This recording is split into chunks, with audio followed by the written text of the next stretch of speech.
Oh, well, I'm not sure whether to take that as a compliment or not. Hi, everyone. It's good to see you. Many of you have come to the Amato lecture in years past, so you're familiar with what we do. And if you are not, here's the flyer about it. It's right outside, the orange one. It's a lecture that we put on to help people think about contemporary issues with the resources of Jewish tradition. In this case, this year, we have Aaron Hahn Tapper coming from University of San Francisco. This is not relevant to the lecture, but his brother is Jake Tapper of CNN, so fun fact. Yeah, and Aaron has done research on how societies deal with genocide when they're the ones who've perpetrated it. Pretty heavy topic, and he's going to apply the Jewish resource of Teshuvah, that sort of rich body of teachings about how do you move forward when something really bad has happened? How do people make amends? In the legal system in the US, we might talk about it as restorative justice, not only in that context. But so if you've heard of restorative justice before, this is a great place and time to learn more about what that would look like.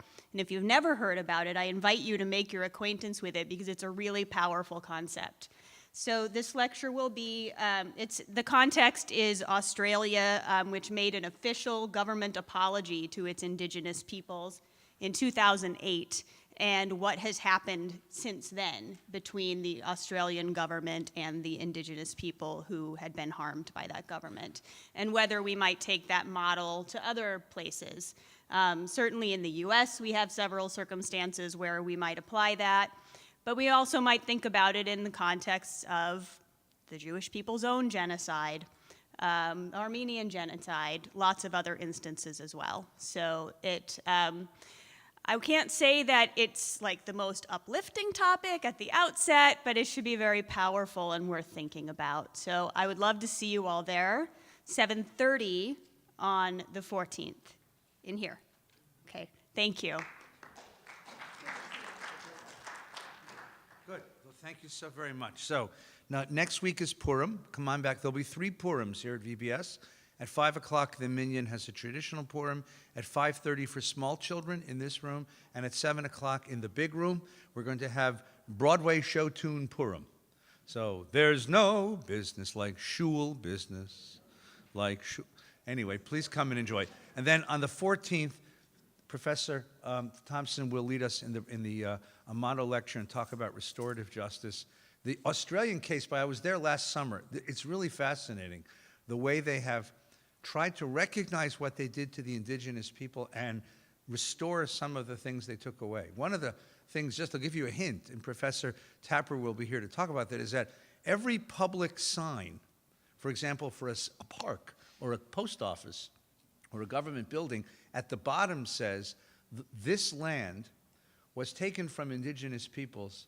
We hope to preserve, to be stewards of this land in the name of those who lived here before. The tremendous sense of where we live relative to the peoples from whom we took the land. Very interesting case. So that's on the 14th. Please come back. A couple of other quick announcements.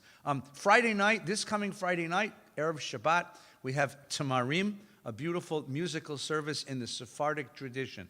If you love Sephardic music or would like to love Sephardic music, join us 6 o'clock. We have Nash. The Nash is a Sephardic word, meaning stuff to eat. And then at 6:30, a beautiful musical service. It's over by 7:45. It's a lovely service. Please join us. Shabbos morning, of course, is Torah study. On Monday night, the 26th, which is this coming Monday night, we will host the Jewish Republican Alliance, and they're bringing Larry Elder, who's the gentleman on the radio all the time, a wonderful talk show host. There's a nominal charge to get in, and it should be a very exciting, sort of lively conversation with Larry Elder. That'll be at 7:30 on Monday night, and then Wednesday night is Purim. Don't get those mixed up, okay? And then, that's all I'm going to say. And then, don't bring groggers Monday night. Don't do that. You'll get me in trouble. It would be really funny, though, actually. Every time he says, you know who, you just do this. It's kind of, wouldn't that be kind of, now, see, now that's subversive. That's subversive. That's. Anyway, Monday night, Larry Elder, political conversation, the ideas that shape our country. Wednesday night, Purim, we have a great deal of fun together. And please come and join us for that. One last announcement. We're going to Israel on March 7th to 15th. There's a group of us going to Israel to study the issues that shape contemporary Israel. There is still room on the trip. And if you thought, maybe I'd like to go, some of us are going. And those of you who are not going, if you'd like to go, El Al just announced discounted fares. You can get to Israel cheap and join us for a week of learning together, of meeting the interesting policymakers and thinkers and dreamers of the state of Israel, and to enjoy some wonderful, wonderful meals in some wonderful, wonderful restaurants. So if you think you'd like to come and learn Israel, Alana, who is right here, would be really glad to sign you up and give you all the details. We're actually meeting on Sunday morning to talk about the trip, and love to have you all with us together. Because tonight is our closing night, before I introduce our guests and do our normal brachot, we'd like to extend a very big thank you. Lil and Jess Beim are dear friends, and they always reject any opportunity I have to recognize them, but they're not here because they're recovering from the flu and other things. So in their absence, I want to thank them for their kindness and generosity in making this series possible, and tremendous commitment to Jewish learning. I want to thank three other people. Louise is just outside. Could you ask Louise to step in for just a minute? Louise, come in for just a second. Our host and hostess every single week of this session have been Louise Spitzer and Billy Kabacher, and I want to thank both of you for your warmth, your kind. There's Louise, yay! Your warmth, your kindness, and your hospitality for making a lecture series a place where all of us feel so comfortable and welcome. Billy, thank you for your kindness. Louise, thank you for your attention, your kindness. It's been very, very wonderful. And my partner in putting together all the programs here at Valley Beth Shalom is Alana Zimmerman. So please say thank you to Alana. It's her detail, her mind for detail, and her consideration of all the people that we bring. And it's really a joy to work with Alana. As well, they're not here at the moment, but when Rigo comes back during the break, let's thank Rigo. Rigo's our maintenance staff, and he works so very hard to make the room ready, to make all the technical stuff ready, and it's a real joy to work with Rigo and the staff of Orion that take care of the building. So thank you to all of you who are so wonderfully good at that. Let's take a moment to welcome each other. Everybody stand up, turn to the folks beside you and say, hi, I'm glad you're here. Welcome, stay warm.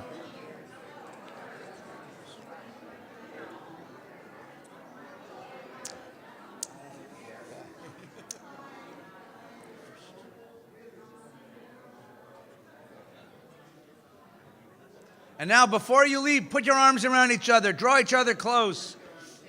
Draw close, draw close, draw close.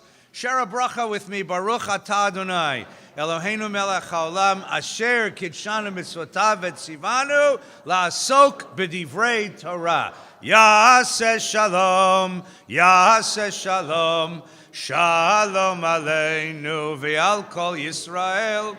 Yaseh shalom, yaseh shalom, shalom aleinu ve'al kol Yisrael. Yaseh shalom, yaseh shalom, shalom aleinu ve'al kol Yisrael. Yaseh shalom, yaseh shalom, shalom aleinu ve'al kol Yisrael. Yaseh shalom, yaseh shalom, shalom aleinu ve'al kol Yisrael. Please be seated. Before I introduce our speaker for tonight, I'd like to introduce his wife. Now, I know that's really unusual, but she is a celebrity. And I want you to know who she is, and I want you to go over during the break and just touch her so you can say touch her. This is Rabbi Nitzan Koken, right? Stein Koken. Rabbi Nitzan. Now, what is interesting about Rabbi Nitzan Stein Koken is that she was ordained a rabbi just last year by the Geiger Seminary. By the Zacharias Frankel Seminary in Berlin, which means she is the first rabbi ordained in Germany since the war. The first conservative rabbi, the first woman rabbi, the first sentient rabbi, the first not boring rabbi. Actually, it's the first not boring German rabbi ever. But the idea, there are two seminaries, right? There's Geiger and there's Zacharias Frankel, right? And Nitzan studied there. She studied in Israel. She studied at the AJU with us. She was my wife's student, Nina's student. And she went back last year. A whole contingent of rabbis from all over the world came to watch this moment, Jewish life returning, of all places, returning to Berlin.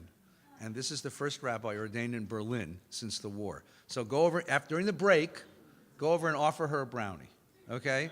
And you can touch her. Now, the professor and the rabbi have two small children, so tonight is a big hot date night for them.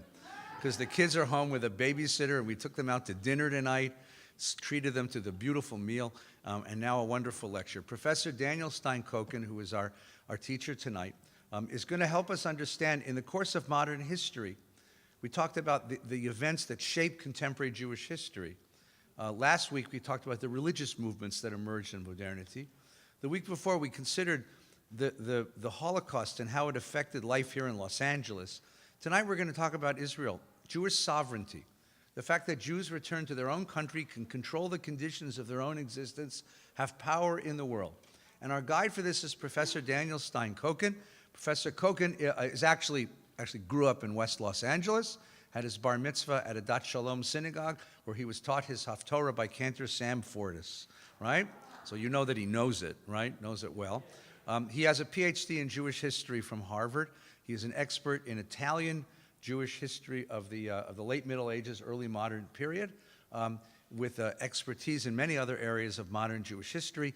Did a postdoc at Yale, and now he's a junior professor of Jewish literature and culture at the, I'm going to say this wrong, University of Greifswald, which is somewhere in the north of Germany. Professor in a German university, and now a visiting scholar and visiting professor in the Israel Studies Department at UCLA, where he teaches Israel Studies. And he's going to help us understand how Israel and sovereignty, how it was thought about and how it changed the whole Jewish experience in the 19th and 20th century. Please welcome Professor Daniel Stein-Koken. Now, this microphone is very touchy. You've got to speak right into the mic or they yell at you. How am I doing? Hang on, I'm going to Let's, make this better for you. yeah. Wait, we're getting there. Whoa! That's not what I wanted. Whoa! That's not what I wanted to do. Well, we can do this, but if we can get it in there. Extend this a little bit. There. Tall shoes. Can you imagine? Okay. What a gift. Okay. They got to speak right into the mic, okay? Sorry. I apologize. All right. Yeah. Good? Yes. It'll come back. Yeah. Well, let's wait. Here we go. Let's just make this interview.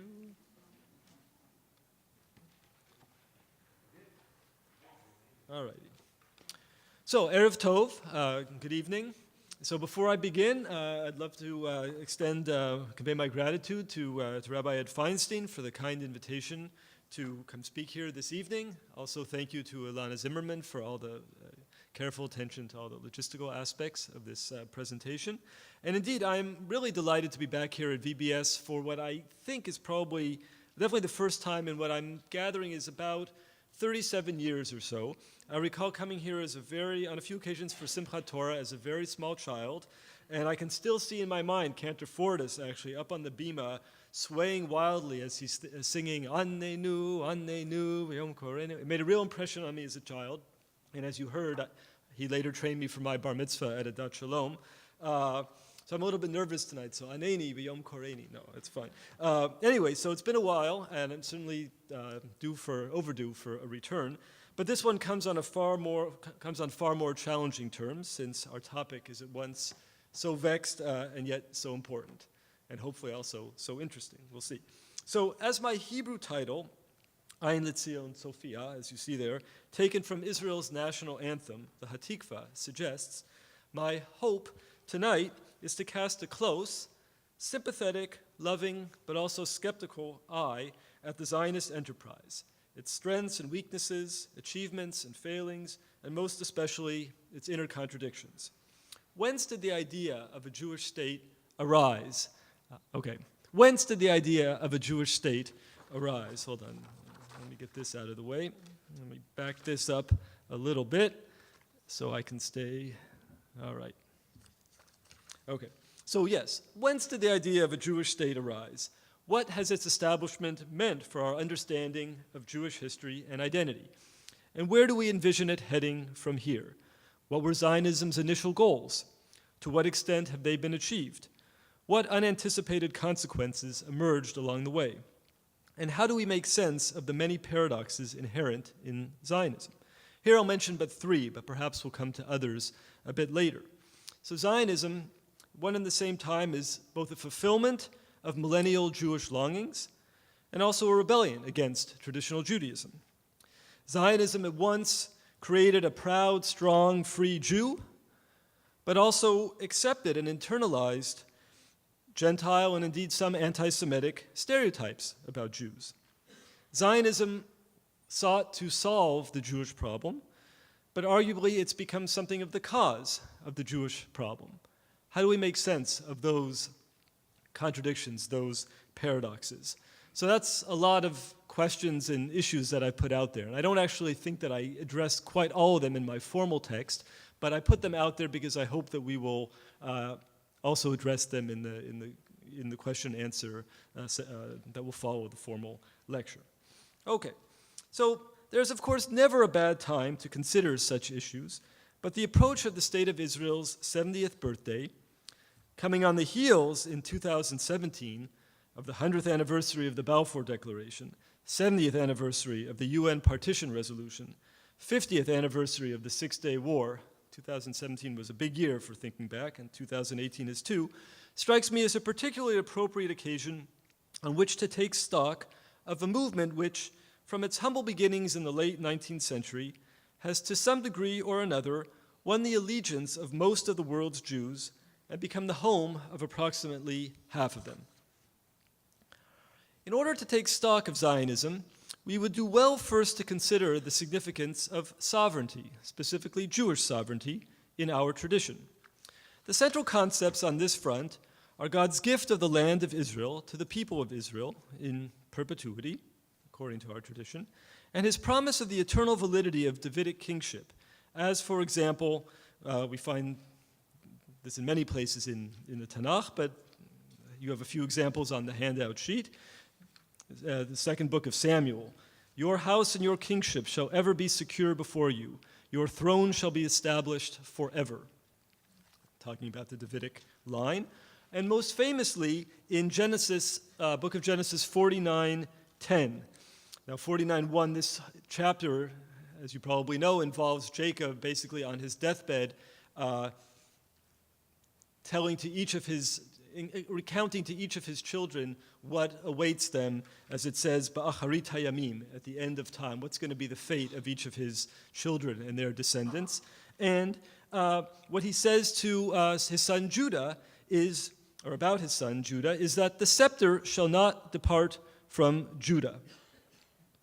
Lo yasur shevet miYehuda, nor the ruler's staff from between his feet. No one exactly knows, Ad ki yavo Shiloh. No one exactly knows what that means, so that the tribute shall come to him, or until he comes to Shiloh, or until Shiloh comes, and the homage of peoples be his. Okay. Now, as Jewish sovereignty is deeply bound up with God's covenant with Israel, the continued validity of that covenant, and thus of Judaism itself, was widely, though we should note not universally, but widely understood as dependent upon the continued existence of Jewish sovereignty in at least some form. Now, this was a tall order in light of the political realities of Jewish life for much of Jewish history, across the Middle Ages, for example, but solutions were found. One strategy, according to which this sovereignty need not find expression in formal kingship, we might describe as realist. For example, Rashi's turn to the Babylonian exilarchs, the head of the Jewish communities in that most important of Jewish centers in the early Middle Ages and throughout the Middle Ages, widely understood to be descendants of the house of David. This you have source number 3 on your sheet. Rashi on Lo Yasur Shevet MiYehuda, the scepter shall not depart from Judah. What does that mean? Okay, from David onward. And these are the exilarchs in Babylon, who, having been appointed by the government, by the Babylonian, non-Jewish government, rule over the people with the rod. Okay? So they're not kings in the formal sense, but they do exercise something, a kind of kingly power over their Jewish subjects. So good enough, basically, Rashi's saying. There is still, the Davidic line is still alive. And then you'll see what he does with Ad ki yavo Shiloh, Melech HaMashiach, Shamlucha Shiloh, until Shiloh comes, referring to King Messiah, to whom the kingdom belongs. So when the Messiah comes, full-fledged Davidic kingship will be restored, but in the meantime, there is a kind of sovereignty that continues. Judaism's validity is still assured. Another tack was more fantastical in nature. The tales of the downtrodden Messiah waiting at the gates of Rome. We find that in the Talmud and in other places. And Rome, of course, understood as the epicenter of world power. Or of the free and powerful 10 lost tribes at the eastern edge of the known world, suggested that appearances notwithstanding, sovereign Jewish power, whether in potentia, in potential, in the case of the Messiah, who could and might reveal himself at any moment in Rome, or in absentia, in the case of the tribes located somewhere at the edges of the known world, both attest that sovereign Jewish power does in fact still exist. The tenacity and popularity of these legends across the centuries testifies to the succor they provided to Jews under Muslim and especially Christian rule. The latter in particular, Christians in particular, harped on the alleged demise of Jewish sovereignty as an indication that God had abandoned the Jews in favor of the new Israel, the Christians. For all the reassurance that we might call what we might call placeholder sovereignties provided, essentially biding time until the end of days, they also affirm the inviolability of the current situation under the auspices of the halachic system itself. And here I just want to explain a little bit sort of how did the legend of the 10 lost tribes in fact work. I'm not sure how familiar you are with this, but it's a fascinating aspect of Jewish folklore. And don't worry, I will get to Israel shortly. But according to the legend, the 10 lost tribes could be found across the Sabbatical River, the river Sambatyon, which according to most accounts flows 6 days a week and is calm only on Shabbat. It actually rests. It's called the Sabbatical River because it rests on the Sabbath. Now it flows so wildly during the week that it's not possible to cross it. In fact, it's so noisy from all the rocks that are swirling in it that you can't even get close to the river. And on the Sabbath, when you could physically cross it, for halachic reasons, you cannot. So basically, the legend tells you that there's this powerful mass of free sovereign Jews on the other side of this river. Technically, they would have the power to defeat Christendom and liberate the Jews, but alas, they are stuck on that side of the river, and we are stuck on this side of the river. So basically, nothing is going to change in the world, but we can rest assured that the Jews do hold sovereignty somewhere on the face of the earth, and that is really what counts. That is what affirms the continued validity of Judaism and of Judaism's covenant with God. Okay. Thus, the halachic system itself can be said to preserve Jews in their subordinate position, let's say, vis-a-vis the dominant religions and political forces of the time. And this status quoism, we might call it, was further enshrined in the meta-halachic rules known as the Three Oaths, a kind of post-Churban, post-destruction addendum to the Brit between God and Israel that is based on the trifold repetition of a particular injunction in Shir HaShirim, a Song of Songs. And this is passage 4 on your handout. Basically, there's this one verse that recurs 3 times in the Song of Songs. I adjure you, O maidens of Jerusalem, by gazelles or by hinds of the field, do not wake or rouse love until it please. Now, Song of Songs is, of course, an erotic love poem, and in explaining what it's doing in our Bible, the sages say that it is actually a metaphor, an allegory for the love affair between God and his people, the people of Israel. Now, in our exile, owing to since the destruction of the temple, both we are in exile and God is, in a sense, in exile. And so the love affair is it's strained. It's not fully in realization right now. At some point, the love affair will reignite and will return to its earlier intense form, but we are not to attempt to bring it to that state. We have to wait until the right time happens. This is sort of an allegory you can see for the Messianic era, for the Messianic restoration, when the temple will be rebuilt, we will return to our land, God will return to dwell in his house, in the temple. But what the sages do, and this is from the Babylonian Talmud, is noting that this injunction, this adjuration recurs 3 times. They understand that it refers to 3 particular oaths, something of an agreement, a contract between God and Israel, you might say. Nothing in the Tanakh is ever simply repeated. There's always a reason why it recurs. And the 3 oaths, according to one sage in the Talmud, and as generally accepted in subsequent sources, are as follows. 1, so that the Jews should not ascend to Eretz Yisrael as a wall, understood as en masse. There should be no return of the Jews to the land of Israel in a great body. One by one in small groups, fine, but not in large groups. The second, that the Holy One, blessed be he, adjured the Jews that they should not rebel against the rule of the nations of the world, presumably in order to regain their sovereignty, as the Jews tried to do against the Romans in antiquity on multiple occasions with disastrous results. And the last one is that the Holy One, blessed be he, adjured the nations of the world that they should not subjugate the Jews excessively.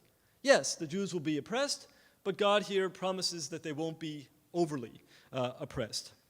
Now, one can, in a sense, argue or suggest that modern Jewish history is basically, in modern Jewish history, all 3 of these were, in a sense, violated, but that's mutual violation of all these stipulations on both sides, but we could talk about that later. For in the Middle Ages, in the pre-modern period, the Jew was, in a sense, left with no real choice except to wait for the appointed end time, or to be convinced that that appointed end time had in fact arrived, which of course did on occasion happen, and we know of a number of messianic movements in the course of Jewish history. In other words, collective Jewish political activism could only be justified on messianic grounds. It would take either a genius or dramatically change geopolitical conditions for alternate realities, for alternate paths for action to be envisioned. For an example of such a genius, we turn to the 17th century Jewish philosopher, Baruch the Spinoza, Amsterdam, who in his theological political treatise declared that, and this is also on your sheet, were it not that the principles of their religion, he's speaking about the Jews, were not that the principles of their religion weaken their courage. And this text was written in Latin. You see the effeminarent, sort of effeminize them. If were it not for that, were not for the principles of their religion, I would believe unreservedly that at some time, given an opportunity, since all things are changeable, the Jews might reestablish their state, and God will choose them again. It's a fascinating source, because you notice how it's when the Jews reestablish their state, according to Spinoza, that God will choose them again. In Spinoza's understanding, the idea of covenant between God and Israel has been thoroughly politicized. It's not something that transcends political conditions. God chooses the Jews when it's politically sound for him to do so, you could say. Or what it means to have a covenant with God is to have political success. And that's it, power. In any case, that's sort of the genius in the 17th century, sort of imagining a very different shape of the world, which of course, several centuries later, in fact, came to pass. But as for those dramatically changed conditions, they arrived with the Enlightenment, emancipation, and modern European nationalism of the 18th and especially 19th centuries. You only really need a placeholder sovereignty of the kind that we talked about before, the exilarchs, the Messiah hanging out at the gates of Rome, the 10 lost tribes past the Sambatyon River. You only need that kind of placeholder sovereignty in the present if your situation is fundamentally unsatisfactory and if you expect an actualization of your group sovereignty, your collective sovereignty, in the future. But now the European nation-states offer Jews full citizenship, conditioned in part on the abandonment of any collective Jewish political hopes. According to one well-known formula from France, to the Jews as individual beings, human beings, everything. To the Jews as a people, nothing.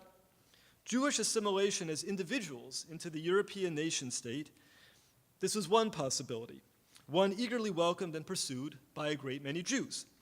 But the struggles, and in some cases achievement, of political independence by various peoples in the 19th century, the Greeks, Italians, Hungarians, and Poles, suggested another possibility, one which gained increasing traction as the promise of full acceptance in European nation-states seemed increasingly unrealizable, that of collective Jewish assimilation to the European nation-state model through the pursuit of Jewish political independence, that is, Zionism. So hence we encounter the following passage in the 1862 treatise Rome and Jerusalem of the German Jewish philosopher Moses Hess, and this one is up here. The springtide, I hope you can read it, but I'm going to read it out loud in case it's too small. The springtide of nationalism had its beginnings with the French Revolution, late in the 18th century. This national resurrection is no longer surprising in an era when Greece and Rome are reawakening, Poland breathes anew, and Hungary prepares for a final struggle. A simultaneous revolt is in preparation on the part of all those oppressed races who, in the name of a higher justice, challenge the power of the arrogant ruling peoples. The Jewish people must undoubtedly be classed among the nations that had been considered dead, but, becoming conscious of their historic mission, they claim their right to manhood. Manhood, interesting. Not in vain has it, for 2 millennia, defied the storms of world history. And from all the ends of the world, it has constantly directed and still directs its gaze towards Jerusalem. Instinctively conscious of its cultural and historical mission to bring about utility and brotherhood in the world and humanity in the name of their eternal Creator, this people has preserved its nationality in its religion and bound up both inseparably in its inalienable ancestral homeland. No modern people which strives for a fatherland of its own can deny the Jews his without committing moral suicide.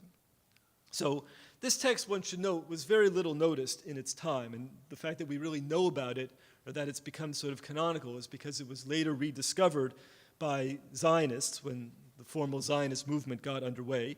And indeed, he was actually, the tomb of Moses Hess, like that of Herzl, was actually brought to Israel, and you can now visit it on the banks of the Kinneret in the famous cemetery near Kibbutz Degania. In any case, this text, though, doesn't matter that it didn't have so much impact at the time. It shows the kind of influence that European developments could have on Jewish thinkers. Now, these very different approaches, the individual assimilation as a citizen in the new European nation state, to be a French citizen of the Mosaic persuasion, a German citizen of the Mosaic persuasion, and so forth, that option, or the collective assimilation into the European state system via Jewish nationhood, are but two sides, really, of the same coin of modernity. But two pieces of fine-tuning are necessary here. First, the picture I've thus far sketched is really that of Western and Central Europe. In Eastern Europe, there were lots of very strong ethnic identities which could not easily be reconciled with the drawing of national political boundaries. There was really no way you could draw boundaries such that all these ethnic identities could be properly recognized. Hence, we find a move towards cultural autonomy as opposed to political nationalism. And the great example of this is the Bund, which was a secular, socialist, nationalist Jewish movement that viewed culture as the glue of Jewish identity and sought cultural autonomy for Jews in Eastern Europe, not a formal nation state.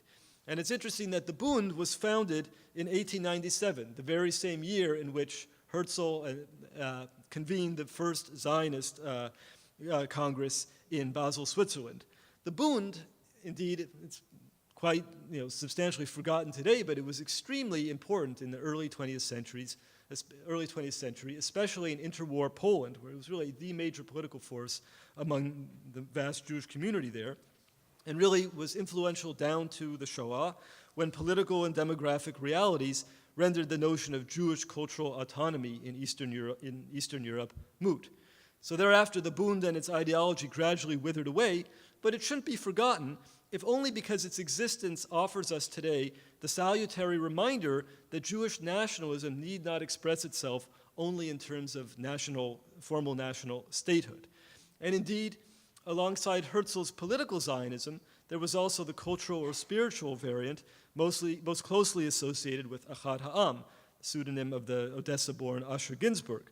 Cultural Zionism regarded the goal of statehood as erroneous, since the main point, it argued, for Jewish identity was to promote the land of Israel as a center for the worldwide revival of Hebrew language and culture. That was really, again, for the cultural or spiritual Zionists, culture was the glue that bound the Jews together, not formal nationhood, not politics per se. That's the first little caveat. And the second, for all the reasons highlighted earlier, traditional Jewish religiosity continued strongly to incline against the pursuit of Jewish national activism, despite the changed conditions, but this did not mean that individual religious thinkers could not attempt to combine the two, that is, modern nationalism and traditional Jewish religiosity. As we saw, as you can see, Hess's text is tinged with religion insofar as he refers to the Jews' mission in the world. But Hess's Judaism was highly iconoclastic.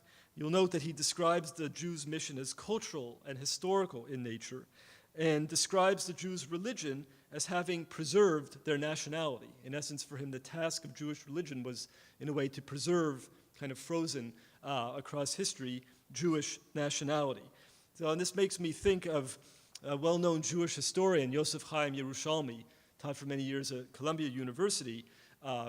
If maybe some of you were here to hear David Myers earlier in the year, David Myers' teacher, he referred to history as the faith of the fallen Jew. And I would say in Hess's understanding, it's more like religion as the nationalism of the defeated. Religion is the nationalism of the defeated Jew. So Hess's religiosity is hardly traditional. A much better example, also as it happens, from 1862, is from the Polish rabbi Tzvi Hirsch Kalischer's Seeking Zion, in which he urges the reader to, and this is on your handout, number 7, cast aside the conventional view that the Messiah will suddenly sound a blast on the great trumpet and cause all the inhabitants of the earth to tremble. On the contrary, the redemption will begin by awakening support among the philanthropists and by gaining the consent of the nations to the gathering of some of the scattered of Israel into the Holy Land. We, who have the most glorious and holiest of lands as our inheritance, are spiritless and silent. All the other peoples have striven only for the sake of their own national honor. How much more should we exert ourselves? For our duty is to labor not only for the glory of our ancestors, but for the glory of God who chose Zion. The example of the Italians, Poles, and Hungarians notwithstanding, what really propelled Zionism, however, as a movement forward in the late 19th and early 20th centuries were really 4 key factors. First, persecution in Eastern Europe, in particular the wave of pogroms in 1881, the Kishinev massacre of 1903. 2, sense of limitations of European assimilation. Not necessarily that most or even many were convinced of this, but some were, and obviously historical developments later vindicated their sentiments on this front. 3, a sense of opportunity in Palestine. And other European groups were themselves settling there. There were groups of Germans, also Swedes, even some Americans who were Christians who were establishing colonies in Palestine in the second half of the 19th century. And then especially with the collapse of the Ottoman Empire and emergence of the British Mandate, this became even more possible. It's hardly easy, but it was becoming somewhat less difficult to settle there. And finally, the willingness of wealthy Western European Jews to support efforts to help impoverished Jews of Eastern European extraction, including through immigration and settling in Palestine.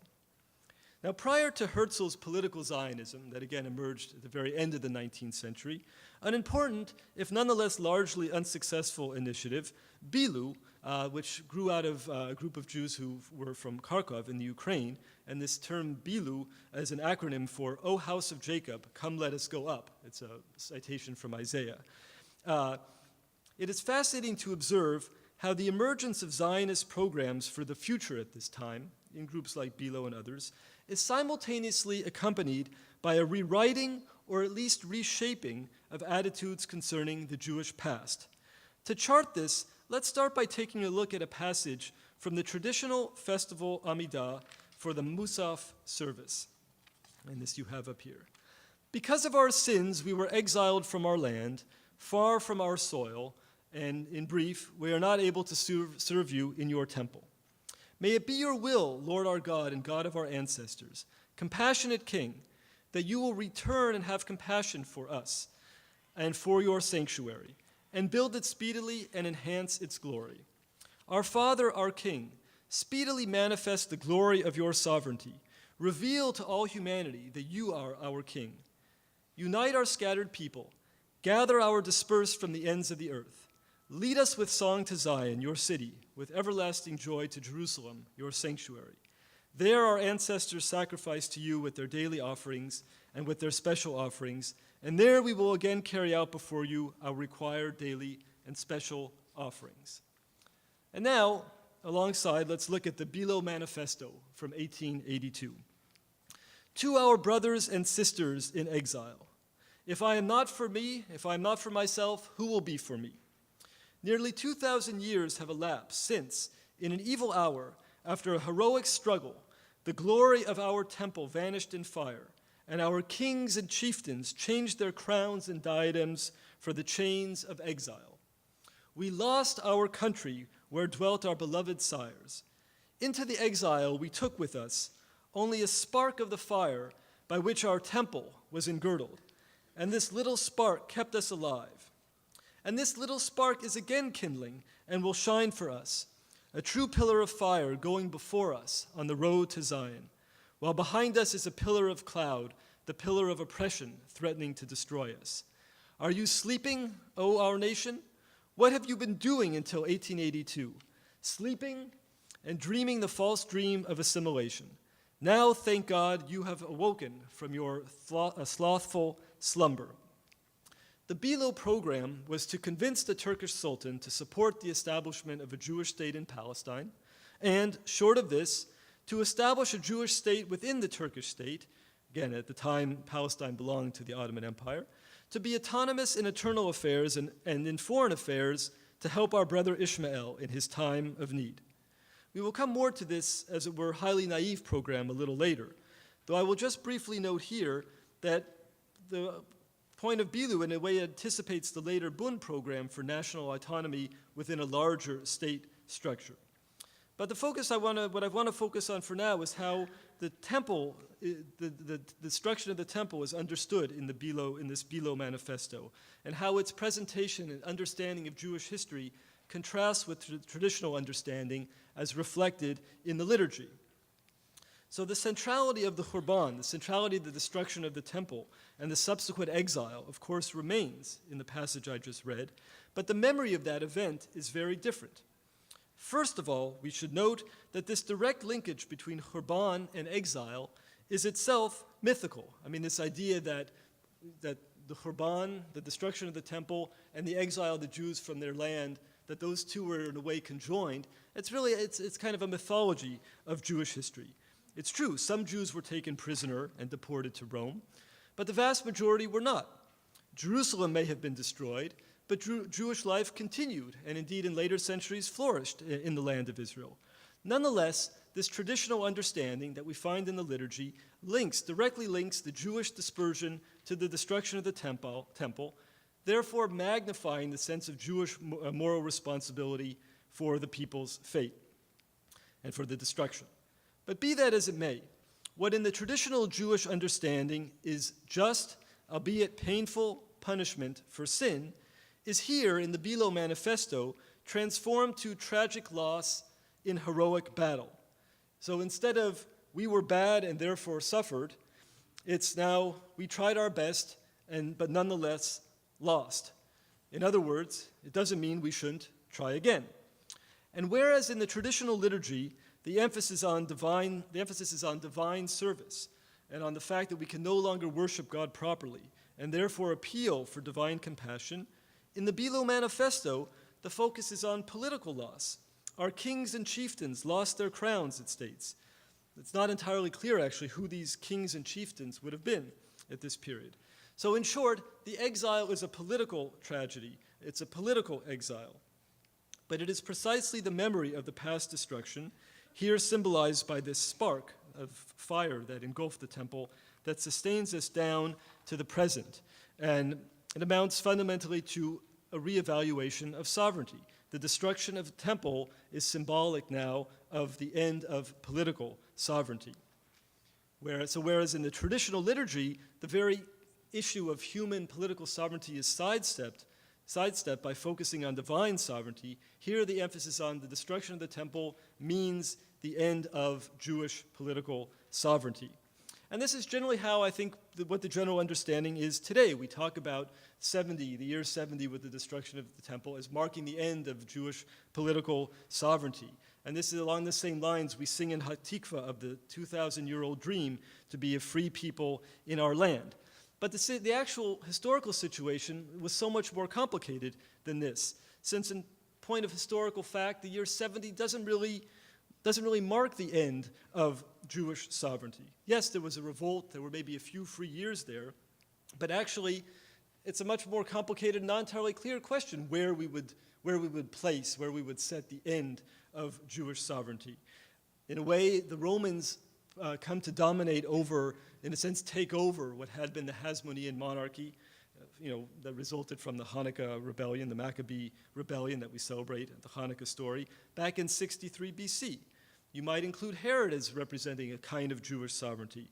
And even post-70, in the position of the Nasi, or patriarch, you have trappings of Jewish sovereignty under the Romans. And at times even the Nasi was invested with the trappings of kingship, in a way like the earlier mentioned exilarchs in Babylonia.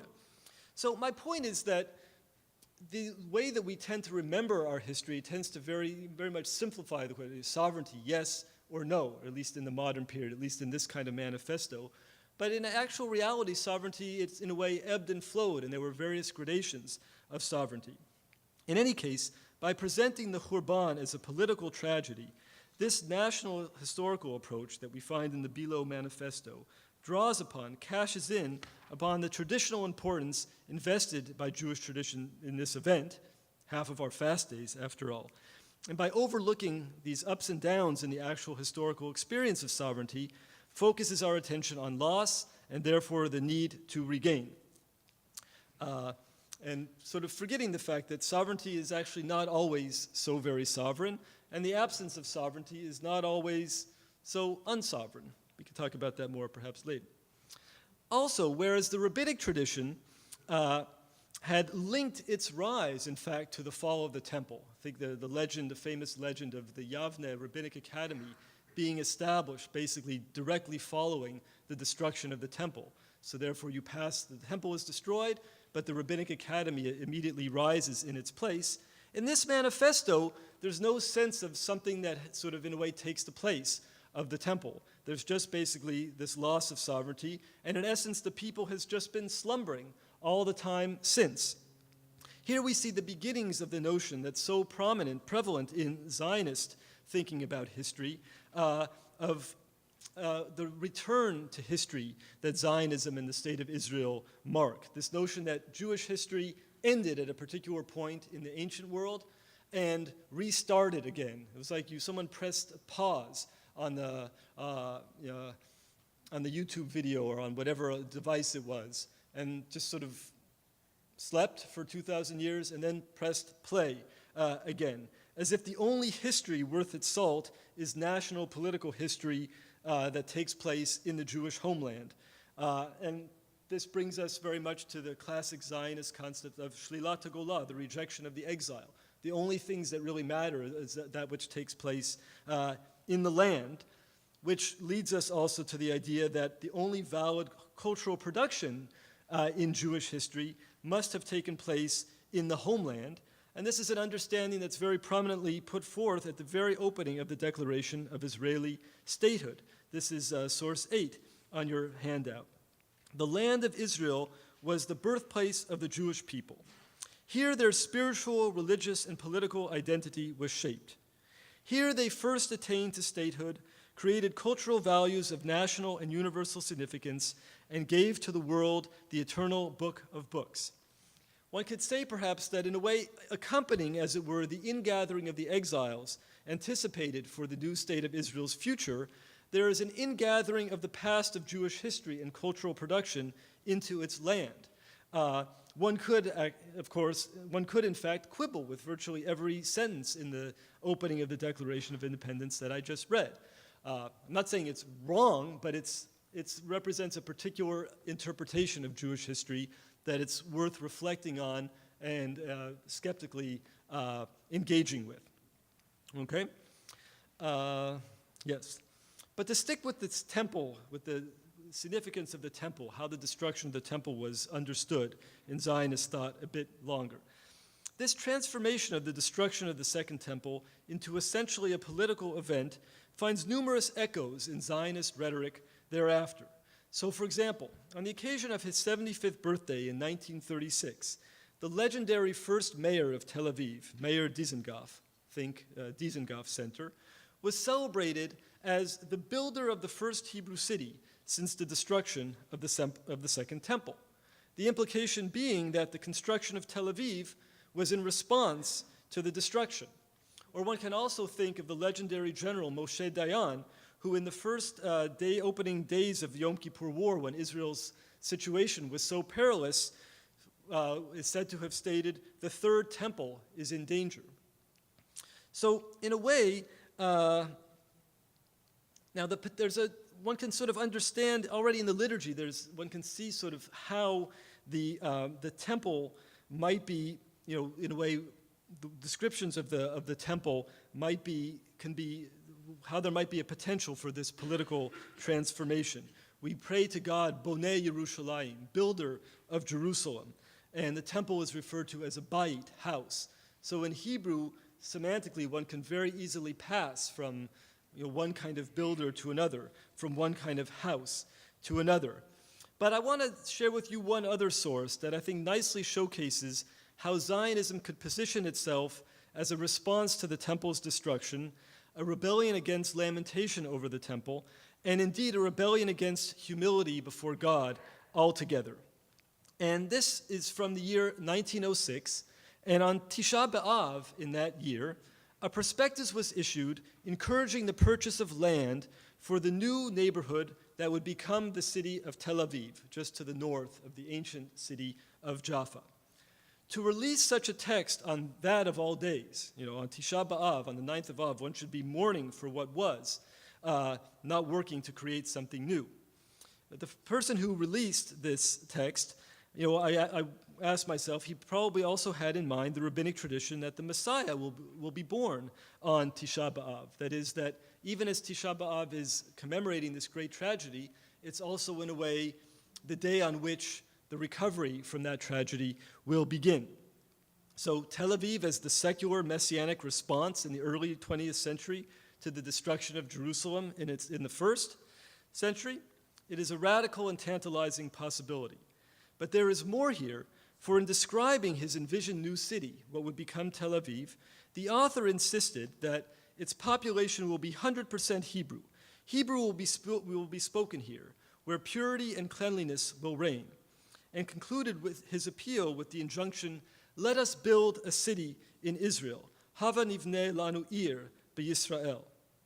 Now this description, this prospectus, is one of the earliest anticipations for the standard subsequent notion of Tel Aviv as the first Hebrew city. But what is particularly fascinating is that this statement, "Let us build a city," with Israel added, of course, is taken directly from the biblical narrative concerning the construction of the Tower of Babel. So while that hubristic project, the building of the Tower of Babel, was of course founded by God, who objected to human beings attempting to build a tower that would reach up to him. And as in the aftermath of that, of course, the Genesis story tells us God confounded all of human speech. Here, the author of this prospectus is seeing in the founding of Tel Aviv basically a countering, a kind of antidote to Babel. Tel Aviv is where Hebrew is going to return to be a common language of a community.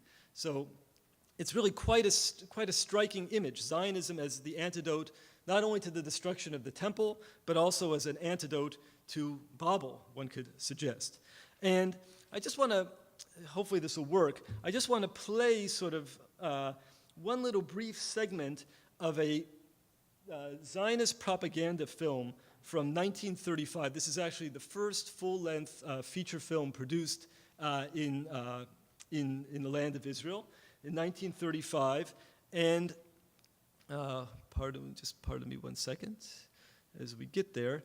And I'm going to pull this out. Hopefully this will work. It's coming in just a second.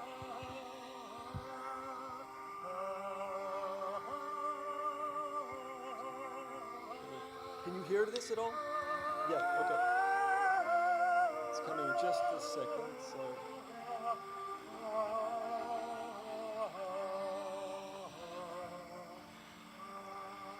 Okay, here we go. Here we go.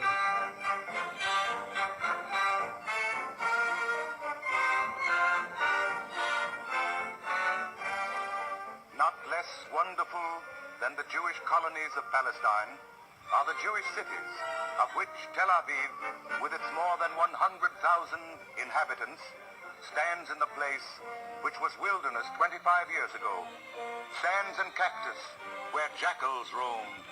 It is a city still expanding, still spreading north and south and east, still changing sandy wastes into busy streets.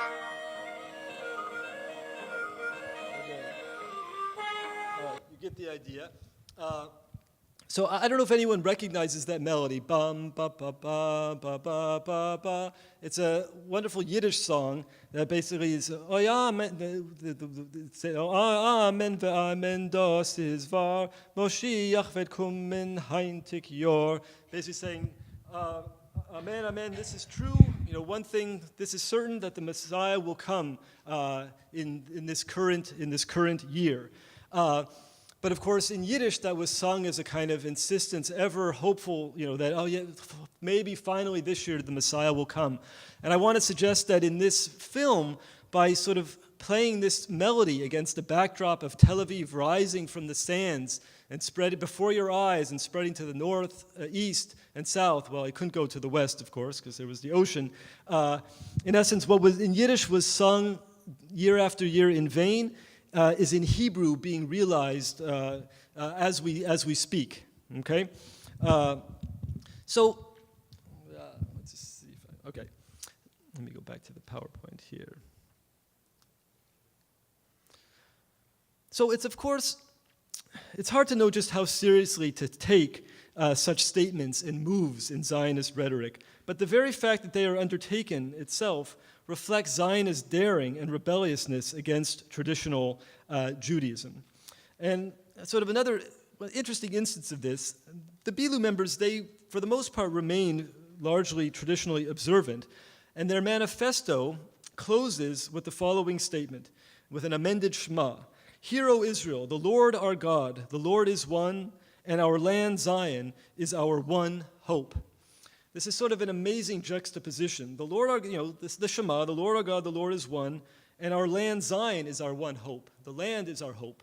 God is not our hope, actually. The land is our hope. Nonetheless, devotion to the one land is placed alongside and clearly still subordinate to devotion to the one God. But this statement gives voice to the possibility that the land could come to overshadow, indeed replace God. which in fact one could say happens later on. A good example is a famed Zionist folk song, Shir HaEmek, the Song of the Valley, written by Natan Alterman, the legendary poet, for the very same film actually that I just showed you a passage from. And in that, one of the verses in that song sings Tevorach Artzi Utehulal. May you be blessed and praised, my land. And this use of the verbs levarech and lehalel, this is language that's typically reserved in Jewish liturgy, in Jewish prayer for God. We bless, God is blessed, and God is praised. But to have the land blessed and praised is really quite something new. It's basically the adoption of traditional religious Jewish language for a secular national project. One could perhaps sort of provocatively sort of ask, is land ultimately the Zionist God? And is settlement the way one sacrifices in praise to him? I sort of have in mind here, on the occasion of the Hitnatkut, of the disengagement back in 2005, and this has nothing to do with how one feels about that political move, but I recall seeing an interview with some young women who were protesting it, and they said, Ein davar yoter chashuv ma'asher Eretz Yisrael. There's nothing more important than the land of Israel. But what about, is God not more important than the land of Israel? How exactly do we relate these two? Okay, moving forward. Recognition of the failure of assimilation, in 19th century, is one key link between the program of Bilu and the Zionism of Theodor Herzl in the late 19th, early 20th centuries. And I'm not going to read this whole passage, but basically, whoops, what happened here? But basically, Herzl, no, that's not it. But here it's coming up corrupted. All right, I'll just have to sort of say this. Basically, his point is that the Jewish question, it's basically, in essence, a political question. It's not a social question. It's not a religious question. And here, the Jewish question exists wherever Jews live in perceptible numbers. And where it does not exist, it is carried by Jews even in the course of their migrations. So when Jews move to a new place, they, in a sense, the issue is recreated. And he says, the unfortunate Jews are now carrying the seeds of anti-Semitism into England. They have already introduced it into America. Now,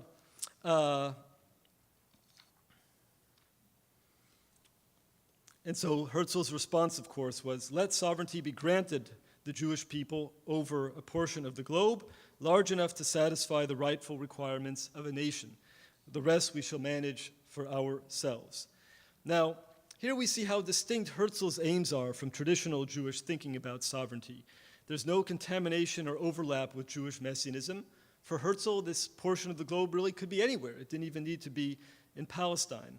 And I'll just say it's fascinating at once how right and wrong Herzl was here.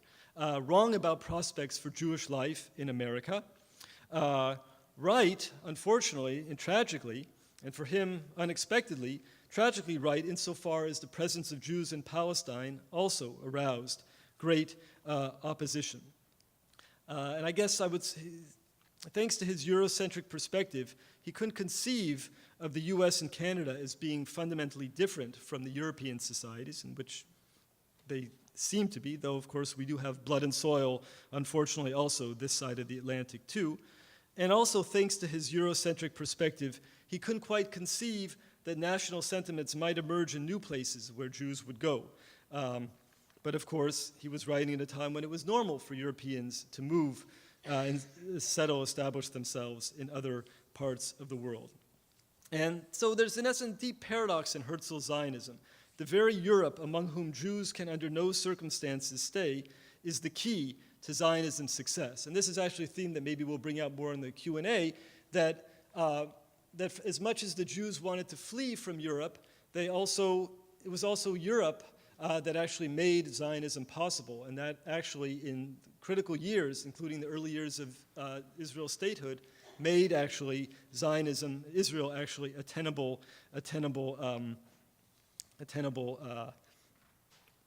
enterprise. And how am I doing on time here? Should I wrap up fairly soon. Yeah, okay. So I'm going to skip a bunch of things, and I will just sort of say, all right, here we are on 2018, on the cusp of 70 years of the State of Israel. And how do we feel about it? In many respects, it's been a remarkable success. Again, from a fringe movement, late 19th century, from early settlements on the point of collapse, it's become obviously a stable, prosperous, innovative society. 1,000 new communities have been founded. Jews welcomed from around the world. Mighty army, nuclear arsenal, powerhouse in key fields, startup nation. It's often talked about how Israel's standing in the West is threatened or has declined in recent years. But for all the concerns about Israel's legitimacy, it seems to me that today Israel actually, in many respects, has greater legitimacy than it's had at almost any other point in time in its history. That might sound paradoxical, but we tend to remember sort of the past, earlier periods with somewhat rosy, impressions, when actually considers what this was like, one comes away with a more nuanced picture. The notion of Jewish return to the land, the reacquisition of sovereignty, so controversial among Jews themselves earlier on, so threatening to those who still had faith in assimilation, is now more or less taken for granted. And yet, there are a number of unanticipated consequences occurred with alongside this success, and this is what I'll conclude with. The very orthodoxy that classical Zionism wanted actually saw itself as intended to replace has actually been energized by the challenge posed to it by Zionism. Zionism wanted to end in the land of Israel the dependency upon the diaspora community for support that had characterized earlier Jewish life in the land of Israel, and yet it's for a long time, and to a certain degree still today, remained dependent upon that. Again, Zionism sought to solve the Jewish problem, but in some ways is the source of the Jewish problem today. We're no closer really to a full partition of the land than we were in 1947, and sovereignty, as much as it brings a feeling of satisfaction and the ability to stand upright and feel good about oneself, it can also easily be abused and brings real responsibility and guilt for what has taken place. And yet, despite all these criticisms, there is certainly something inspiring about the overarching story. Jewish independence does lend the Jews a certain status on the world stage. The very fact of collective national Jewish power, to evoke the sovereignty story with which I began, lends Judaism a certain position as a presence that's around really for good.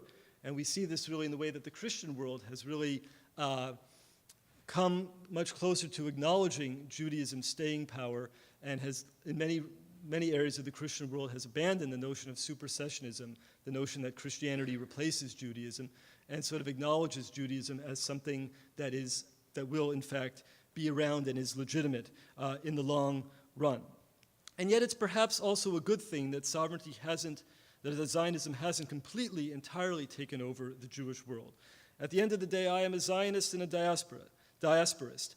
I value the dialectic between these two very different ways of being Jewish in the world, and each way has a lot to teach the other. So that was one eye, or actually two eyes, or half an eye, looking at Zionism. Let's take a break, and then let's talk. Thank you for your patience. So let's ask a question so that you can chew on a brownie and a question at the same time, okay? So I'm not going to ask you to answer the question now. I just want to ask the question, right? Sovereignty. Let's use sovereignty as the professors use it in the broadest possible sense. Sovereignty is the ability to say, I'm here. I exist. I'm somebody. You can't erase me from the world, right? So through most of Jewish history, you got sovereignty. You didn't have a country. You didn't have any power at all in the world. All you had was a dream, right? You had this dream that someday the Messiah would come and rescue you. Every Shabbos, you'd finish Shabbat and you'd sing, Eliyahu Hanavi, Eliyahu hatishbi, right? Elijah the prophet, bimheira yavo v'yigalenu. Someday Elijah will come and he'll rescue us. That was all you got. No land, no flag, no army, no capital, no law, nothing. Just a dream, right? And that was then, right? Now you got a country. A whole country with a Jewish government, Nebuch, right? Okay? And a flag, and an anthem, and an Olympic team. An army. You even have an Olympic team in South Korea in the luge. Imagine a Jewish luge, right? You know what you call a Jewish luge? A A loser? meshugana. I mean, a person who would go down a sled thing 100 miles an hour on a sled the size of a postage stamp. Nebuch is a meshugana, right? I mean, you got all of this, right? Right? Now, so now we have a different way of saying, I'm here. You see the difference between the two, right? And what the professor did is show us how we got from one to the other, right? And the middle stages were the Bilu and Herzl and these guys, right? Now, here's the question. So here's a brownie question for you to think about, right? Right? What's the difference between saying, I'm here because I have this dream of a Messiah coming, and saying, I'm here because I have a country? Which one's more secure? What kind of security does each one of them give you? What kind of a sense of being in the world does each one give you? What are the problems that come along with actually having a real country? Right? And we're very proud of this country, right? And we're proud that we got a country and that there's airplanes with big Jewish stars on them. But there comes problems with that, right? Think about what's on. So the question I want to start with next time is, after the break, after the brownies, is, and what's the downside of defining your sovereignty in terms of a real nation state? Okay? What problems does that bring? That's what we're going to begin with in a moment. Everybody go get a brownie. Say thank you to Alana and Billy and to Louise. Say thank you to Rigo. Come on back and we're going to continue our conversation with the professor. Thank you. Great. Wonderful. The Bilu. Ooh. Haven't done the Bilu since Dr. Singer's class. You had Dr. Singh? Vicky, come sit. Alana, come sit. Come inside.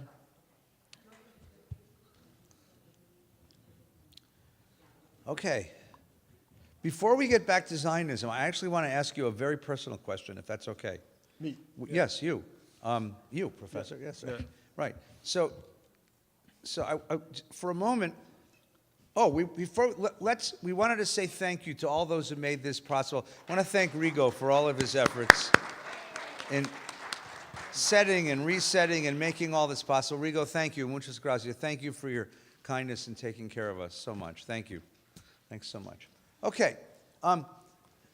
You have an interesting job, your day job. Professor of Jewish literature and culture in a German university. Yes. So the first question is like, huh? And the second question is, who do you teach? What's that like? And who's interested in this in a German university? And then the bigger question is, if you could take a moment, not a whole lecture, just a moment, and tell us just a glimpse, a snapshot of Jewish life in Europe at this point. Okay. Yeah. Is that okay? Great questions. So first of all, to that part, it's amazing actually how much Jewish studies there is actually in Germany today. It's actually an extremely rich, vibrant field. And Berlin has become, again, a great sort of crossing point for Jewish scholars. There are always conferences and events taking place, and so it's actually a great place for Jewish academic networking. And in terms of the second part was, well, who do I teach? So I actually teach over there, I teach actually in a Protestant theology faculty. So my students are future religious teachers and ministers in Germany who are required actually, if you want to become a Protestant minister in the German Protestant church, you actually have to study Hebrew. So a very large number of my students actually have some Hebrew knowledge. And there is actually religious education in public schools in Germany, so there are a lot of students are studying to become teachers of religion, and even though they'll mainly be teaching, say, Catholicism, or in my case, Protestant religion, they often will devote some time to other religions, and so they, come to me in part to learn something about Judaism. Do they know anything going in? Not usually so much, though a fair number of them have been to Israel or go to Israel, and Okay. I would say there is quite a substantial amount of interest, actually. So that's actually quite nice. Okay. In terms of being Jewish in Europe at this Yeah. point in time, Right. I think that it's important for me to say that I think it's surprisingly, dare I say, surprisingly positive, actually. I think the perspective that one often gets from the media, or that the sort of sentiment that one has is, oh, Europe is, it's a disaster, it's time for the Jews to get out of Europe. And oftentimes I've found, especially when things really heat up sort of in Israel oftentimes, and then there are protests in Europe that relate to it, there's often a lot of articles and columns about how dangerous things are for the Jews in Europe. And it serves particular purposes to emphasize how difficult life for Jews is in Europe, and which is not to make light of the things that do happen and the attacks that have taken place and so forth. And one has worries, and that's completely logical that one has them, but one shouldn't sort of conclude that the situation is a disaster. There's lots of interesting stuff happening in Europe, and I think there is, Judaism does really still belong in Europe, and Europe, in fact, does still need Jews. And again, we sort of are easy to sort of think that the violence that has taken place in recent years is sort of a new phenomenon. But in fact, it is not a new phenomenon, which is not to say that we should accept it, but it's not. I don't see a real fundamental change actually in recent years as compared, say, with the 80s or 70s and so forth. Mm-hmm. So let me ask you, I want to probe this just a little more, if it's Sure. okay. Yeah. Because I grew up in a family where nothing German was allowed in our home. Yes. My brother at one point, as a Yeah, rebellion. well, me too, actually. Yeah, my brother bought a BMW, and my mother refused to take a ride around the block. Right? And he said, "Mom, it's built in Kentucky." And he showed her the bill of lading. It was built in Kentucky. Yes. But because it said BMW, Bavarian Motor Works, my mother wouldn't set foot in this car. Yes. Right? So the first time I was ever in Germany as a student, I was a college student on my way home from Israel, and I stopped for some time, and Yes, I know where you're going, but yeah. it was an enchanted feeling. It was a strange feeling, right? Do you still have a strange feeling of being a Jew walking in Germany? Is that the right question to ask? Does one think about the Shoah every day that one is there at some point? Or do you think it's somehow Yes. contaminated land? It's Look, this question hits home because we live actually in a neighborhood in Berlin that was a very heavily Jewish neighborhood pre-war, and we in fact know that people who perished in the Shoah lived in our very apartment building. Wow. On the other end, there's a real sense of victory actually to be precisely in a place like that. And just to sort of emphasize this a little bit more, a few years ago we went actually to see, I hope nobody's offended, but I'll say it anyway, we went to see the Wagner's Ring Cycle in Berlin, 24 hours of opera conducted by a Jewish conductor, and that kind of experience, in a way, it's really sort of, we are here, we are around still today, not the people who wanted to eliminate us. Just if I could say something about the German products issue. Please, yeah. This is sort of a fascinating sort of dichotomy actually between Israel and America, because you have a lot of Jews in America who, or at least of the recent past generation, older generations who still boycott German goods, understandably so. But if you go over to Israel, you actually find that basically so much of the Israeli basic infrastructure is German, because of the reparation payments that were given to Israel in the 50s and 60s. And the interesting thing about this is one of the reasons why Konrad Adenauer, the first chancellor of West Germany after the war, one of the reasons that he was persuaded that it would actually be important to engage in the reparations payments was because he was aware of felt that the Jews in the United States have tremendous influence. And so it would actually, I think he had a genuine interest in clearing Germany's name, but I think he was also aware of sort of, that it would be, given the fact that there are influential Jews in the United States, it would be particularly valuable to engage in this kind of activity and to support Israel through, transfer of material goods. So it's a sort of interesting irony that the American Jewish community that sort of tends to boycott German goods had something to do with the fact that Germany actually decided to ship so many material goods to Israel. For So me, my- it was sort of yeah. striking when I first went to Israel to see like a Mercedes fire engine. You know, it's like, wow, I mean, yeah. Right. So many people I know in the United States refuse to drive and go in a Mercedes, and here you have a Mercedes that's basically, you know, saving people's lives in Israel. Wow. Yeah. Did you want to add something, Nissan? Well, on the traffic light, when pedestrian, when you cross the street, red is green man, that's the same as in Germany because it came over there. Oh, is that it? The trains, the electricity infrastructure, just so much of the stuff. Yeah.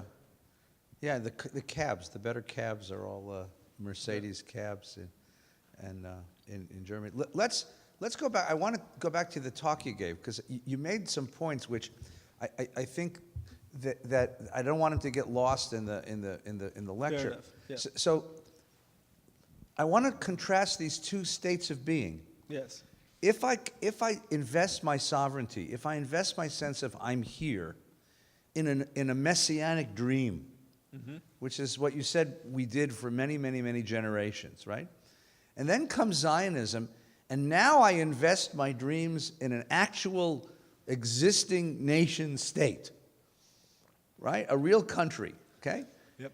As long as my dreams are invested in a messianic dream, as long as my identity is invested in a messianic dream, it can't be threatened by anybody, because it Yes. doesn't really exist. It only exists in my hopes and dreams. And I can imagine anything. I mean, the messianic dream of peace and love and oneness and brotherhood of all The dream humanity. can change as conditions require that it Yes, change. but once I invest it in a real place, it becomes susceptible to criticism, because people can say, but look, your country is militaristic.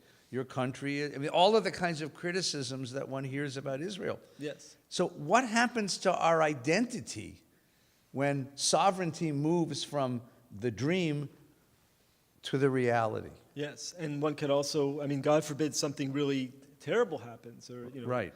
states, political entities aren't necessarily forever, you know, so, you know, there's a risk in putting all of your eggs in one basket, I would say, also, which is Yeah. part of the reason why I say that I see myself as a diasporist and a Zionist, and that I like these two worlds interacting and in a way fructifying, challenging one another repeatedly.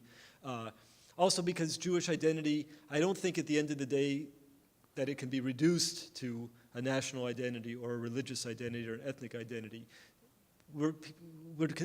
So many of us are constantly trying to do that. Herzl, the Jewish question is a national question.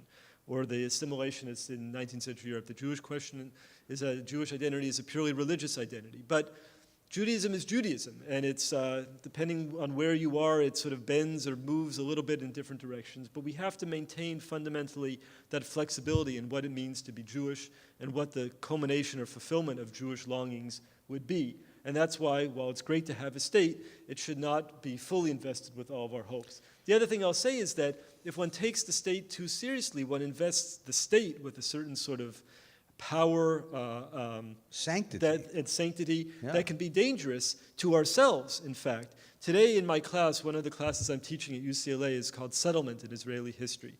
And we're basically exploring the history of Israel as a tremendously rich and varied laboratory in the creation of different kinds of human communities. The Moshav, the Kibbutz, we'll come to the ideological settlements in the West Bank in a few weeks. Nature is a kind of settlement, the Israeli attitude toward nature. Today we were talking about the development towns that were put up overnight in the 50s and 60s to house the vast numbers of new immigrants that poured into the country. And this was a very, extremely top-down sort of planning. And, you know, hundreds of thousands of new immigrants to the country were basically more or less against their will, basically sent to, you know, to places, you know, peripheral places where they often waited years for a factory or for any kind of infrastructure and so forth. And you just, you know, you realize, and why was this done? You know, they could have really come to Tel Aviv or the coastal regions where there was economic life, cultural life, and so forth. The state felt that it was necessary that these people be sent to the peripheral areas, and the state decided that, you know, that this would be carried out.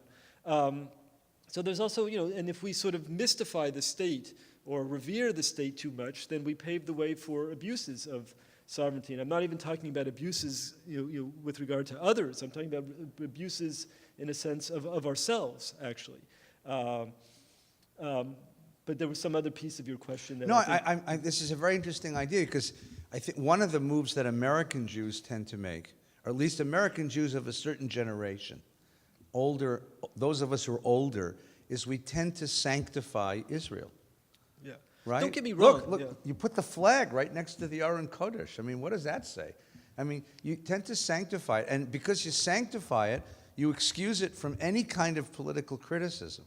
Comes along a young American Jew who doesn't buy that and talks about occupation and militarism, and we tend to like get really angry at these kids the way you would get angry at a heretic, right? J Street as heresy, as blasphemy.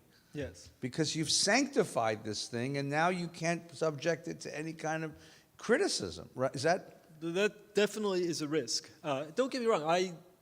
I love Israel. I mean, whenever I get there, I just, when I land there, I get goosebumps. I mean, I'm fascinated by it and amazed by what it's accomplished and so forth. But I do think it's important to be able to step back, to have a little critical distance, to not see it as the be-all and end-all of Jewish life, to engage in thought experiments, wondering what if the Bund model had persisted, or what if something different had been tried, because that's sort of, first of all, that keeps us intellectually sharp and alive, and it protects us against going in particular directions. And again, it's not even a question of what your politics necessarily are, or whether you think a particular action or development is good or bad. You still have to recognize, you still have to know the complete story, I think, even if you feel that certain things were maybe necessary or all in all for the best or what have you. You have to know the complete history. You have to know every sovereignty, every state has committed infractions and so forth. Right. And you risk losing your humanity if you're not actually aware of those things or don't actually consider those stories. Right. I was struck by how we began this evening with this announcement about these efforts that have been undertaken in Australia and in many other places in the world.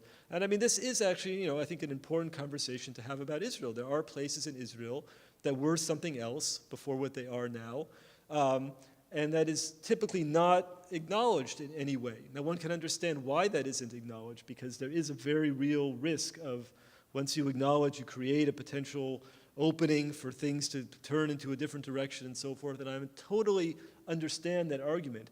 But on the other hand, to not know the history, I mean, I speak as a historian, is also worrisome. I was really taken with your basket of ironies, right? There's all these interesting ironies. So one of the ironies you pointed out, and I thought the music was wonderful. On the one hand, Zionism was a rejection of Jewish tradition, a saying no to the past. I don't want the religion of the past. I don't want its view of history. I'm not going to wait for a Messiah. I'm going to do it myself. And that the whole project is phrased in religious language, right? Yes. The song about Mashiach Kumen becomes the soundtrack for a movie about redeeming the land with this young man in a T-shirt with a scythe, Yes. which is also sort of messianic kind of image to begin with. And all of this sort of messianic and biblical language Yes. evoked for a project which was anti-biblical and anti-messianic, Yes. right? In Yes. order to give it a kind of, it's sort of like a wink. I mean, a sort of sanctity, a sense that this is a sacred, what was it? Shema Yisrael, listen, Hear, O yeah. Israel, there's one God And the land the one land is our and home. one land. I mean, just think about that. You take the Shema, Adonai Eloheinu Adonai Echad, and you add one more phrase to it. Yeah.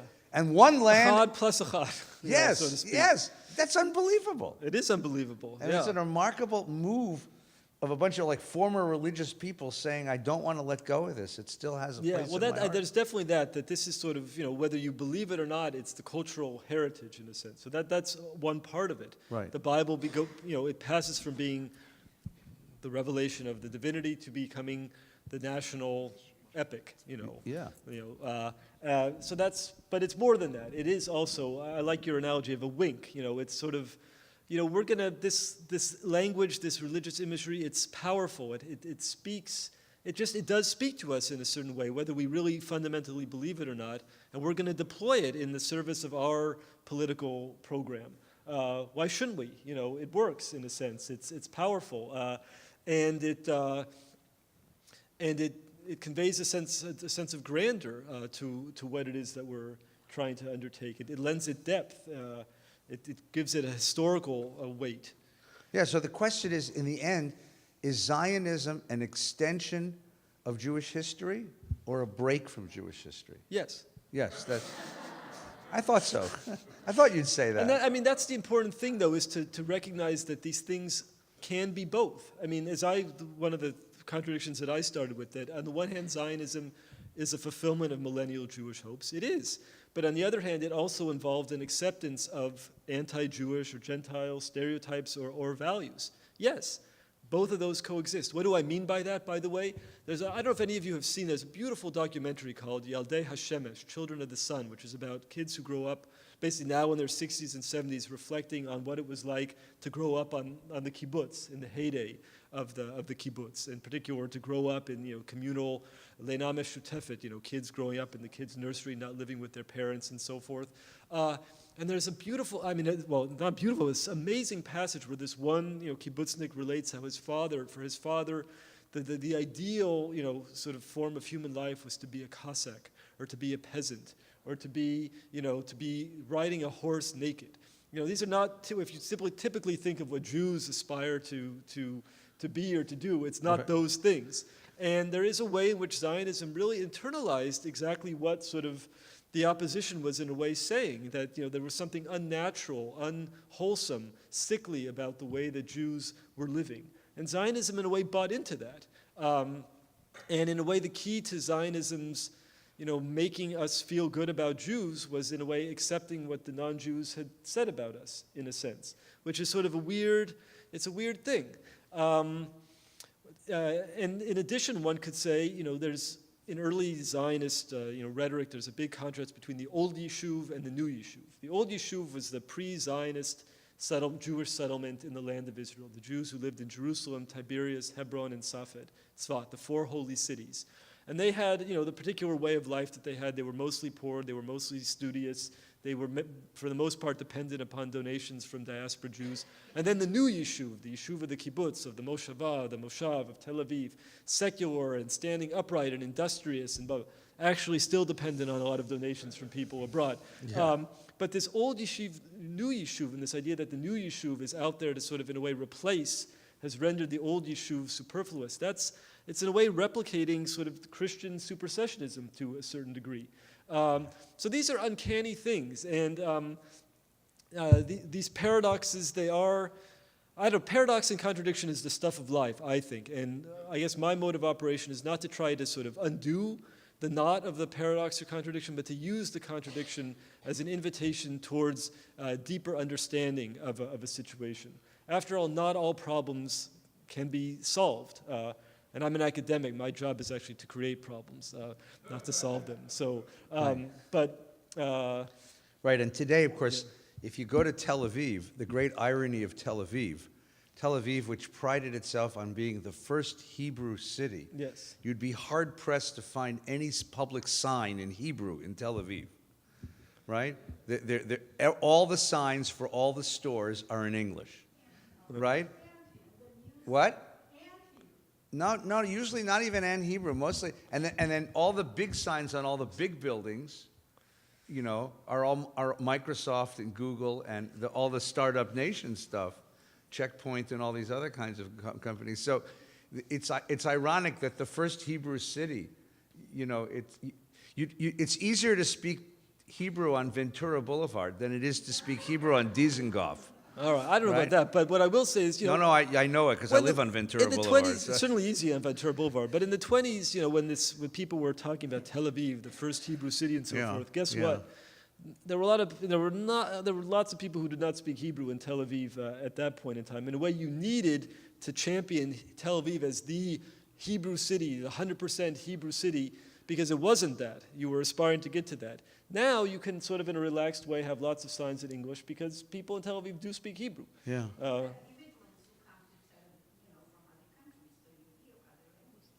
Sure. On the beach you hear French, in town you hear Russian, and at the bus station you hear some African language which I don't speak, Yeah. It's very strange. Good that way. It would be boring if you only heard one language. Let me ask you one more question. I'm having fun, so excuse me. So this, again, is more personal than academic, but we have an image, and it's from the media that we read, of the American university as a place that's frankly dangerous for Jewish kids. You're teaching Israel studies on Yes. UCLA's campus. Yeah. How's that? Yeah, so I started doing that this year, and I thought, at the very least, one good thing that'll come out of this is that I'll finally have an answer to the question that everyone here in town is constantly, Jews are constantly asking, wow, what's it like at UCLA? I was just gonna ask you gotta that. be careful, blah, blah, blah. Because I had experienced really nothing beforehand. And I have to say that, in a way I'm disappointed how, little there's, I was just sort of hoping for, somebody to boycott my class or to, yell out something or to do, just to make it, I'm having a great time teaching. But basically the students, for the most part, the two things are, they know nothing and they want to learn something, actually, which is actually not such a bad place to be in. Granted, I think the students who have a very strong animus are probably, sort of pro-Palestinian, are probably not going to be taking my classes. So obviously I would acknowledge forthrightly that I don't have such an in necessarily to the real vibe on campus. But one of my best students last quarter actually told me some organization keeps inviting her to a conference where she's supposed to speak about this kind of stuff. Yeah. And she almost feels like she's, they want her to have something to say, and she doesn't really have that much to say. So not to say that there haven't been incidents and that there aren't issues. I'm not saying that, but I'm saying that we have such a tendency to sort of play up what the dangers are. I dare say almost it's a way that it helps us preserve ourselves in a sense to sort of say what all the dangers that are out there. I was invited to an event a few weeks ago, UCLA Hillel, on sort of an Israel-related event.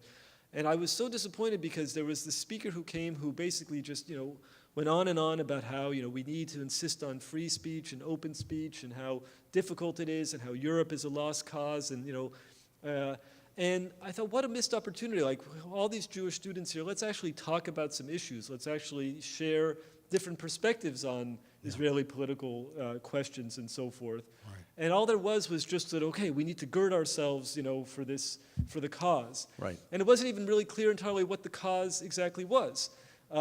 So I think we need to just take a deep breath a little bit and that's good to know. and start actually talking it. about real issues.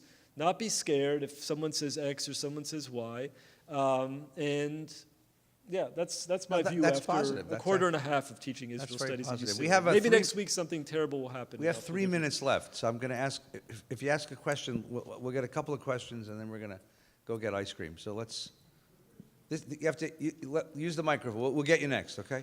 You got to use the mic. Make it really short. What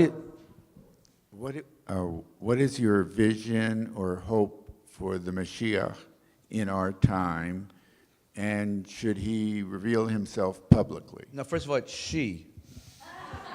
Let's make this correct. It's she, right? And I'm going to ask you to hold on. She was a he. She was a he. No, yeah. It's she. And the Jewish tradition teaches two ideas about Mashiach. One is that when everything becomes hopeless, God will rescue us with Messiah. That's a sort of fantastic fantasy idea.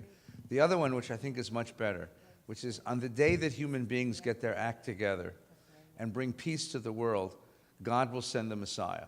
So there's a rabbi in the Talmud said, but at that point we won't need the Messiah. And the other rabbi said, uh-huh. Please, what's your question? Going back to the question of if Zionism is a continuation of Jewish history or Yes. it's a breakaway with Jewish history, I just wonder if you think that could be any other time throughout 20 centuries since the destruction of the temple where that phenomenon of Zionism couldn't be a reality instead of the time that it was happening. Like, could it have happened in some other occasion? Yeah, why did it happen I at mean- the end of the 19th century instead of the end of the 16th century? Or the Yeah, end well, of I the mean, there 14th? were sort of interesting. Pull the mic up to your mouth just so we can Yeah, hear there you. were sort of interesting things that happened along the way. I mean, I don't mean to, one shouldn't sort of imagine that there were, I mean, in the 4th century, there was, when the Roman Empire had become Christian, and then a new pagan emperor, came to the throne and actually was making plans to rebuild the temple, and they sort of started, but then he died. In the 16th century, there were some very interesting figures that were actually trying to, whatever. I mean, there were sort of, hints of things that were taking place, but I guess the main thing is that, the main thrust is that, I guess I would say in terms of, a political return of the Jews to the land of Israel, most of history, the land of Israel has been ruled by emperors. It's just sort of the general empires, the general geopolitical situation in the in that part of the world. It's sort of like in meteorology, you have persistent areas of high pressure, something. So in that part of the world, you have sort of persistent empires. I mean, it changes which empire it is, but there's usually an empire there. And so it's been sort of one empire after another, and where there's a possibility for an actual sort of local polity is in the sort of intervals between empires. And I mean, so the Ottoman Empire was there and then collapsed, and the British Empire was briefly there. Post-World War II, the British Empire was in decline. So there's sort of an interval between empires. And I mean, I don't mean to say that maybe this cycle is up now. It could be. But of course, there is another empire that's trying to, get its act together in that part of the world. I would look right at it now. quite differently. I would look at it internally. I think it's a wonderful question, by the way. It is. And I think I would look at a different. You're right about the empire. I mean, that's absolutely correct. But think about what you said. The rabbis in the Talmud, which is 5th century, offer this midrash on Shir HaShirim, where they say there are these 3 promises. Mm-hmm. We make a promise to God we'll never go back to Israel as a group. We make a promise not to rebel against the nations who rule us. And God makes the nations promise they'll never kill all of us. Yeah. What happens at that point, it seems to me, and you can tell me, is that Israel, the land of Israel, stops being a place and starts being a dream. When we say at the end of Pesach, L'shana haba b'Yerushalayim, the real phrase is, L'shana haba b'Yerushalayim habnuya, the dream of the Messiah. So it stops being a place and starts being a dream. It's not a territory, it's a fantasy of a state of being of the world. And so it takes a Jew who's willing to reject the Jewish vision of the world, or better than that, here's another great irony. It takes a Jew like Theodor Herzl, who doesn't know enough Judaism, to know that the land of Israel is not a real place. He thought it was a real place, right? Schmuck, imagine that. But again, for him, it didn't even need to be Israel. Yeah, actually. it could have been Arizona. Argentina, it could have been Arizona. Uganda. I wanted Arizona. I want to make Aliyah on Southwest Airlines.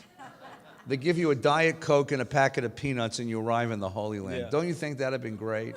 $49 to Jerusalem. You know what I will say just on this? No, but front, the reason why it took until the late 19th century when we recovered the idea that it really is a place and political power is really available to us before we were able to have Zionism become real. But again, why did we have that idea? Because the geopolitical conditions were such that one could think in those terms. Because other peoples were doing the same thing. The Poles got Poland, the Greeks got Greece, the Hungarians got Hungary, the Habsburg Empire melts, and all the Croatians, the Serbians, the Bosnians, all the peoples of Europe were clamoring to have their own land.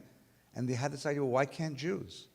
So you have a whole bunch of thinkers who begin thinking that way. It took to the late 19th century for us to begin to imagine ourselves in those terms. Who has the mic? Yes, please, Vaksha. You mentioned that your students, non-Jews, speak Hebrew or learned Hebrew. Yes. Is it biblical Hebrew? Mostly or it's biblical modern Hebrew. Mostly it's biblical. Though, I mean, there actually was a woman who taught at our university spoken Hebrew. She unfortunately recently passed away. But I've known a number of students who have actually, have gone to Israel and have actually invested some efforts in learning spoken Hebrew.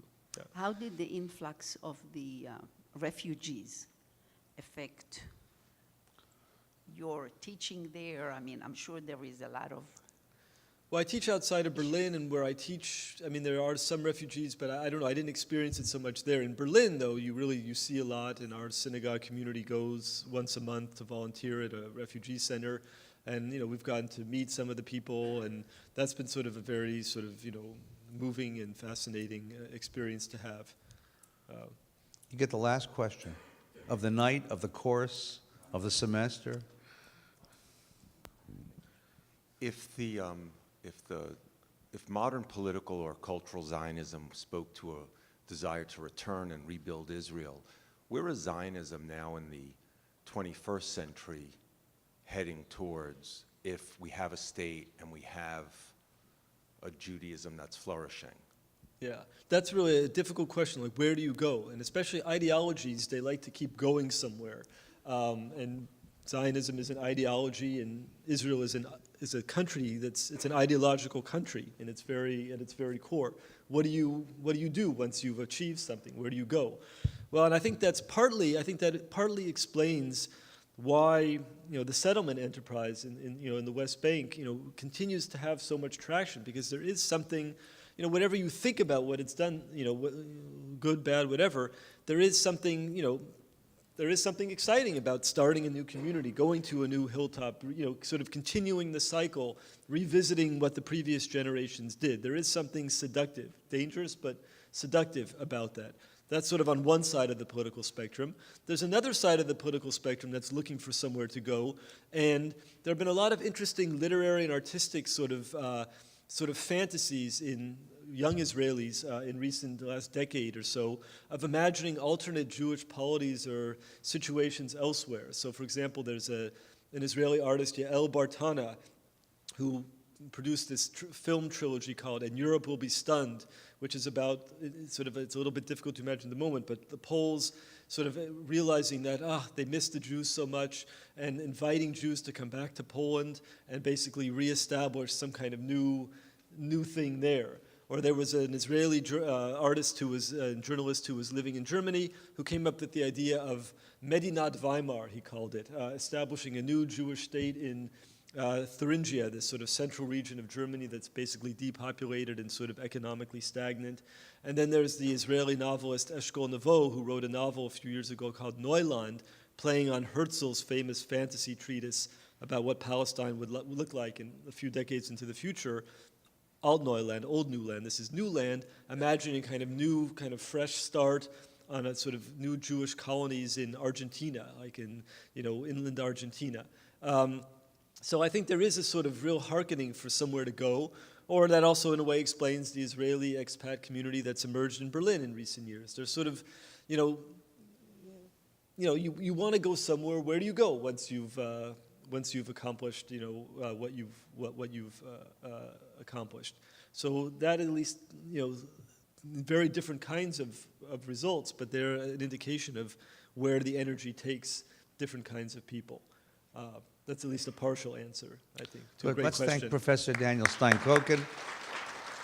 And once again, Billy and Louise, thank you so much for your kindness, and thank you for joining us for this series. Everybody have a good evening. Be careful, it's cold outside, so take care. Yes. You're welcome. Come Shabbos.